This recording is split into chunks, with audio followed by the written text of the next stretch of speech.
The recent image of the supposed black hole has sparked the interest in many to understand what it actually is.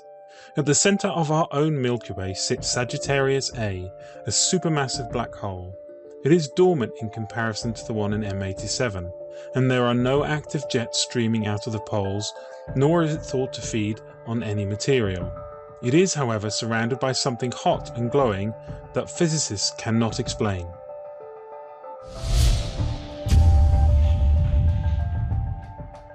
Back in 2014, a large gas cloud labelled G2 was on a collision course with Sagittarius A, and all the astronomers announced that it would be a monumental occasion as we would see Sagittarius A feeding on this material.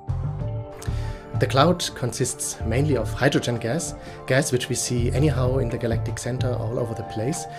This particular cloud weighs more or less 3 times the mass of Earth, so it's a rather small and tiny blob only, but it glows very brightly in the light of the stars which are surrounding the cloud.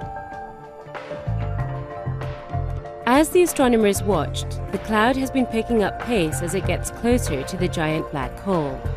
Its speed has doubled in the last 7 years, and it is now speeding towards the black hole at more than 8 million kilometers per hour. The astronomers have already seen the cloud's outer layers becoming more and more disrupted over the last few years as it approaches the black hole. But the exciting part is yet to come. The black hole, imagine it sitting here, has a tremendous gravitational force, and the cloud, as it comes in, it will be elongated and stretched. It will become essentially like spaghetti. It will be elongated and falling into the black hole. Well, the next few years will be really fantastic and exciting because we are probing the territory. Here this cloud comes in, gets disrupted, but now it will begin to interact with the hot gas right around the black hole. We have never seen this before. No one knows what will happen next. The cloud will probably heat up and may start to emit powerful X-rays as it gets disrupted. In the end, the material will eventually disappear by falling into the black hole. For the scientists, this event is truly a unique chance to probe the hot gas around the black hole.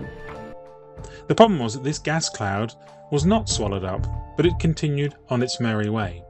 More strange was the fact that the gas cloud has visibly slowed down. Any object which rotates in such an elliptical path would accelerate as it approached, but here it was decelerating as it changed direction. Recently, astronomers presented their findings on the deceleration of G2, and they think that they have identified the reason why the gas cloud decelerated. They believed that there was a glowing cloud of particles similar to the ring seen in M87 which surrounds the black hole, and they believed that the G2 gas cloud was decelerated by this through a drag force exerted on the cloud by the particles. They speculate that the density of this gas surrounding the black hole is no more than our own atmosphere. And there are several things that strike me as odd about our own Milky Way's supposed black hole.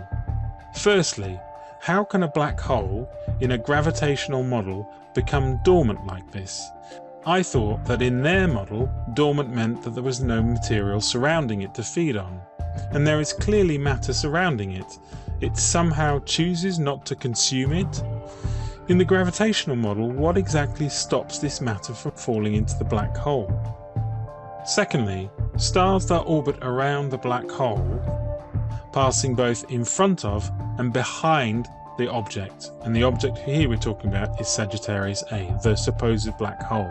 In theory, if this was a supermassive black hole, then gravitational lensing of these stars should be clearly visible in the period we have been able to observe them. None have been detected so far. And lastly, in an electric universe model, the active galactic nuclei could be a plasmoid. And the question is, well, what happens to these when the galactic current reduces and they switch off? Now, there would still be current flowing into this region, and maybe it is not enough to excite and create the plasmoid, but the plasma surely will remain. Does this explain the hot particles they detect around this region and the strange movement of G2? For me, what is required to help fit this in, certainly for my understanding, is a model that explains how all these different things fit together. There are ideas about how galaxies form in an electric universe, and there are a variety of different models to explain it. There are models to explain how the rotation works, and now there are models to potentially explain how a black hole is not a black hole, but it is a plasmoid at the center of the galaxy. But how does that change over time? How does that explain it in a dormant galaxy versus an active galaxy? What if it's not a spiral galaxy?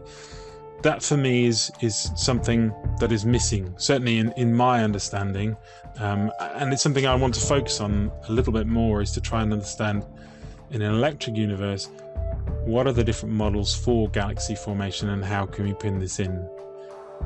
But it is a journey, and it is something that is ongoing.